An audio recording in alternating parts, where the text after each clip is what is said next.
না আছে গার্লফ্রেন্ড, না আছে আইফোন, না আছে নিজের ফ্ল্যাট, না আছে দামি গাড়ি।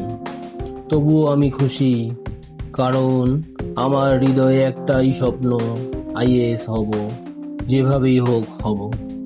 যেদিন মোবাইলের নেশা বইয়ের নেশায় পরিণত হবে, সেদিন থেকেই সাফল্য তোমার দরজায় কড়া নাড়বে। মনে রেখো, সেই দিনও আসবে যেদিন ইউপিএসসি এর ফাইনাল লিস্টে তোমার নাম জলজল করবে। এখন থামা যাবে না, ক্লান্ত হওয়া যাবে না। লক্ষ্য শুধু একটাই, আইএএস এর চেয়ারে বসা। তুমি থেমে যাবে কেন? পথ তো অনেক বাকি। একদিন তোমার বাবা গর্ব করে বলবেন, আমার ছেলে আইএএস হয়েছে। হ্যাঁ, মাঝে মাঝে মন ভেঙে যাবে, মনে হবে ছেড়ে দিই সব, ইউপিএসসির পথ ছেড়ে দিই। কিন্তু তখনই মনে করো সেই দিনটার কথা, যেদিন তোমার বাবা মা স্বপ্ন দেখেছিলেন তোমাকে অফিসারের ইউনিফর্মে।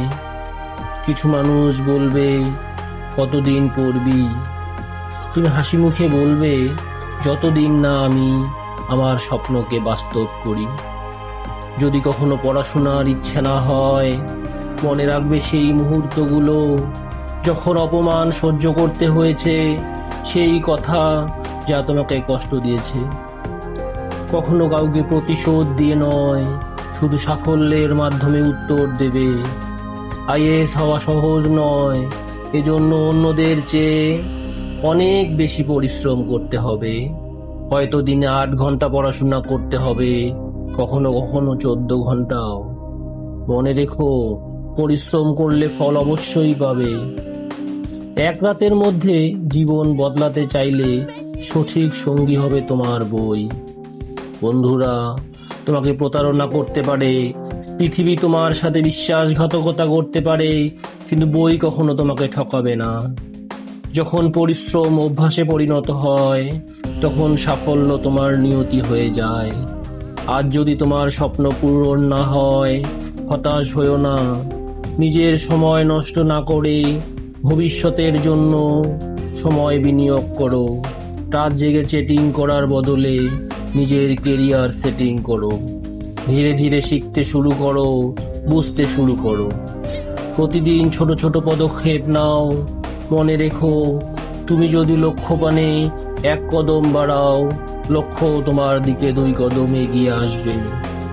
সাফল্যের সরলতম পথ হলো অন্যদের চেয়ে বেশি পড়ো, অন্যদের চেয়ে বেশি জানো, অন্যদের চেয়ে কম প্রত্যাশা করো।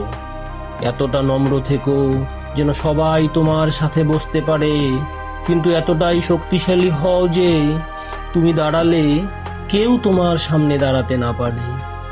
বন্ধুরা, যদি এই কথাগুলো তোমাকে অনুপ্রাণিত করে থাকে, তাহলে নিজের স্বপ্ন পূরণের পথে আজ থেকেই কাজ শুরু করো।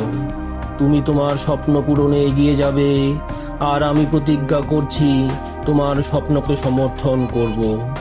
জয় হিন্দ, জয় ভারত।